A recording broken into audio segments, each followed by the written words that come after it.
For the Climate Discussion Nexus, I'm John Robson, with the latest readout video from our free Wednesday Wake Up newsletter, to which as always you should subscribe if you don't already, and send us a one-time or monthly contribution if you haven't already, and then a shalom to viewers in Israel, who've made it number 29 on our all-time list of views by jurisdiction.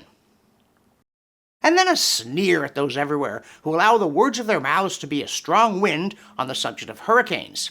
Because the year 2025 has actually been very quiet thus far on that front, somehow leading climate alarmists to say, "Told you so, look at all the storms."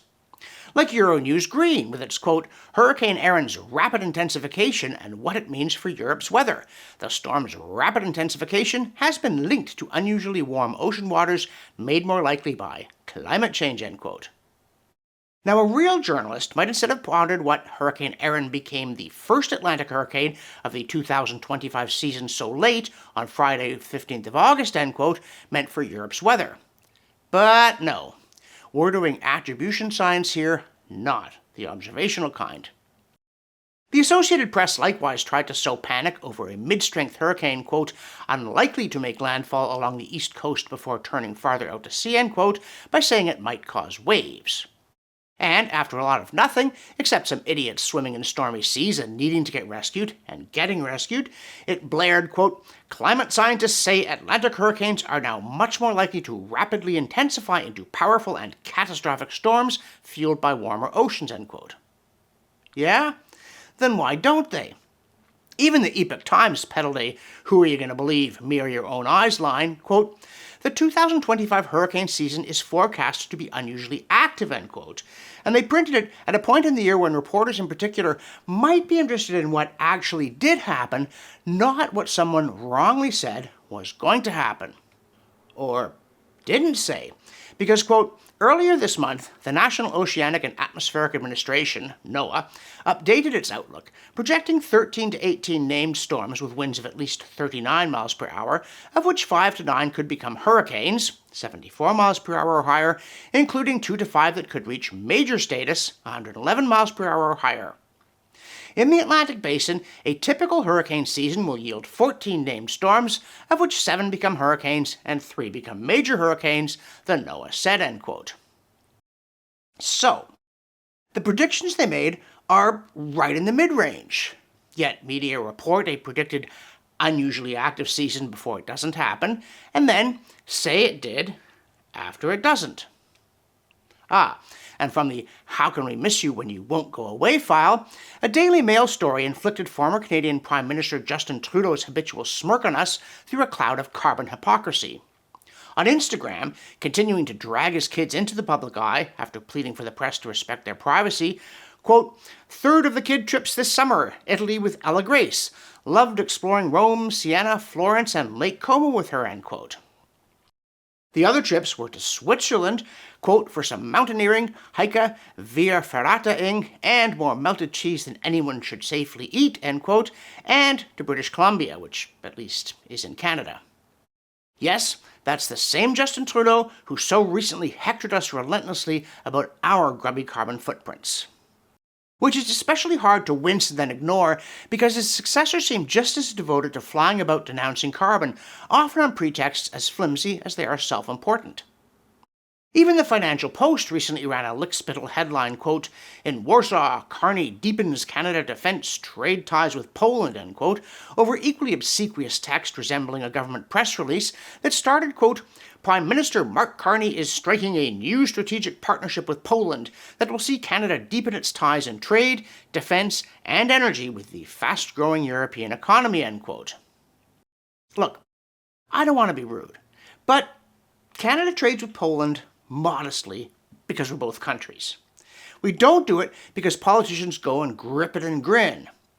As for defense, Canada has no military, and we're bungling the energy file through a queasy combination of inertia and zealotry while investment flees Canada. Nevertheless, Carney is flying about sounding good, at least to himself. And so are his ministers, from Europe to South America to South Africa. But you, on the other hand, shouldn't even take a road trip to Kapuskasing.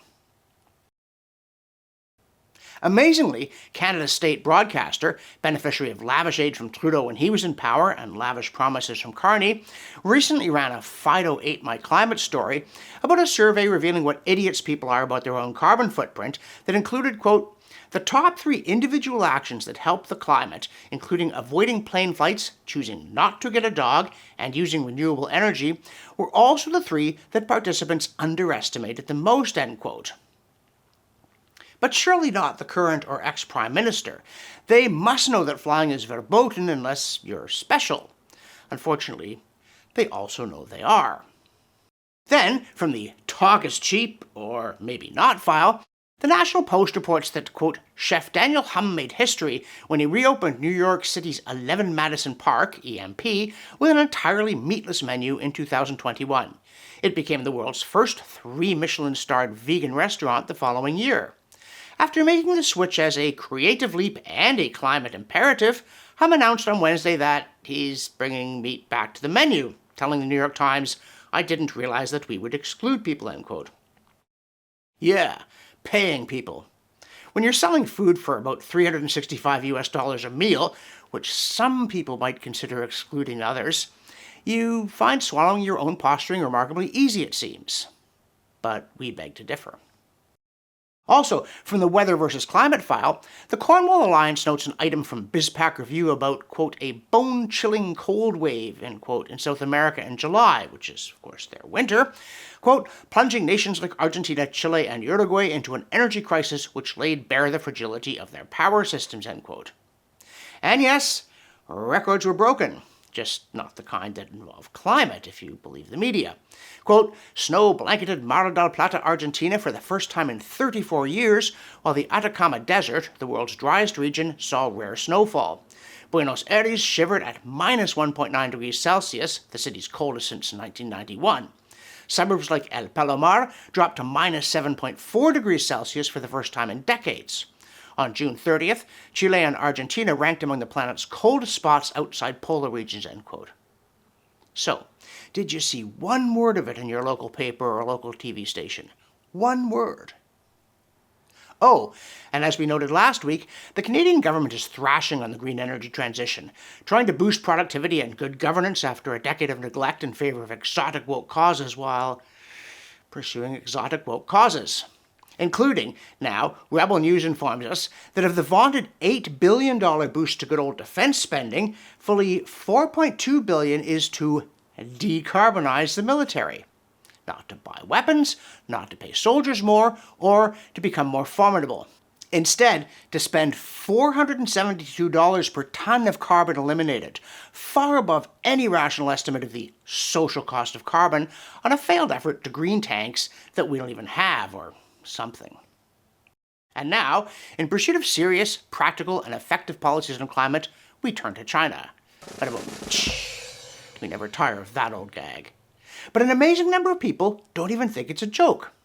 Scientific communism, for instance, gushes, quote, solar panels, wind turbines, a hydrogen energy system, and lithium-ion batteries are powering China's newest polar research station, end quote. But when China deliberately subsidizes Western climate activists to try to cripple our economies and the defense capabilities that depend on prosperity, while itself roaring ahead with coal plants, and yes, China now accounts for 56% of total world coal output. That's right, more than everyone else combined. It's no longer a laughing matter. Though it does have a punchline, which is those polar research stations depend on diesel backup. And another silly thing. To our astonishment, shortly before we went on vacation, MSN shared a story from News 18 that, quote, scientists create living material that sucks carbon dioxide from the air, end quote. And we were going to put it in our say what box with the retort, oh yes, and did they call it wood? But then it dawned on us that for a reporter not to realize that plants already absorb CO2 with unsurpassed efficiency showed a scary lack of understanding by precisely the people paid to inform the public. In the newsletter, we also note, on the ongoing subject of the mysterious green lash against condescending coercive policies that wreck economies without fixing the weather, that back in early July, Tom Nelson pointed out on X that, quote, the EU Commission account, with 1.8 million followers, claims that Europeans want strong climate action and gets 40 likes in 10 hours, end quote. As we ourselves argued in late July, there was a large hidden danger to climate alarmists in their apparent triumph in capturing the commanding heights of our society, from academia to entertainment to politics to the media. And that danger was that they don't know what people outside their echo chamber are saying, let alone why they're saying it, and they assume the public is with them because many people have been intimidated into silence, only to start erupting as their power bills skyrocket and, be it noted, emissions totally fail to decline. So just imagine what alarmists would say to this kind of statement. Quote, we can move towards a sustainable, energy-independent future if we harness all of America's great natural resources. That means an all-of-the-above approach to developing America's many energy resources, including wind, solar, biofuels, geothermal, hydropower, nuclear, oil, clean coal, and natural gas, end quote. What mega wretch wrote that, they might cry. But in fact, it's a quotation, courtesy of Roy Texera over at the Liberal Patriot, from, oh my, Barack Obama's 2012 re-election platform. So it's not the public that changed. In the newsletter, we then continue our Have It Both Ways series with an item on global warming and Great Lakes snowfall. As you know, when a winter comes and goes with minimal snow cover, the usual experts furrow their brows and tell us it's just what they expected due to climate change. Heat melts snow. Duh. Then next year, Jack Frost wallops us, and the same experts furrow their brows and explain that it's just what they expected due to climate change. A warming Arctic destabilizes the polar vortex and pushes cold air south. Duh. And they're right in the limited and unsatisfactory sense that they did predict both and neither, because in climate science, you can have it both ways. Global warming means less snow is coming to the Great Lakes region, while on the other hand, global warming means more snow is coming to the Great Lakes region. QED. Then in the newsletter, we note that according to its publishers, a dataset called EM-DAT, which stands for Emergency Events Database, so it's not even an acronym, lists, quote, data on the occurrence and impacts of over 26,000 mass disasters worldwide from 1900 to the present day, end quote, which apparently makes it perfect for studying long-term trends. And even better, for the climate change crowd, is that, as the authors of a 2024 study noted, quote, there are very strong upward trends in the number of reported disasters, end quote. Except that they then add, in the very next sentence, quote, we show that these trends are strongly biased by progressively improving reporting, end quote. You see, prior to 2000, the reporting of small disasters that caused fewer than 100 deaths was hit and miss, though of course the big ones tended to get noticed and written down. And the authors of the recent study argue that once they adjust for the effect of this underreporting in previous years, the trends in disaster-related mortality go away. So, alarmists ignore it and use the dataset anyway. For the Climate Discussion Nexus, I'm John Robson, and I know when there isn't a hurricane.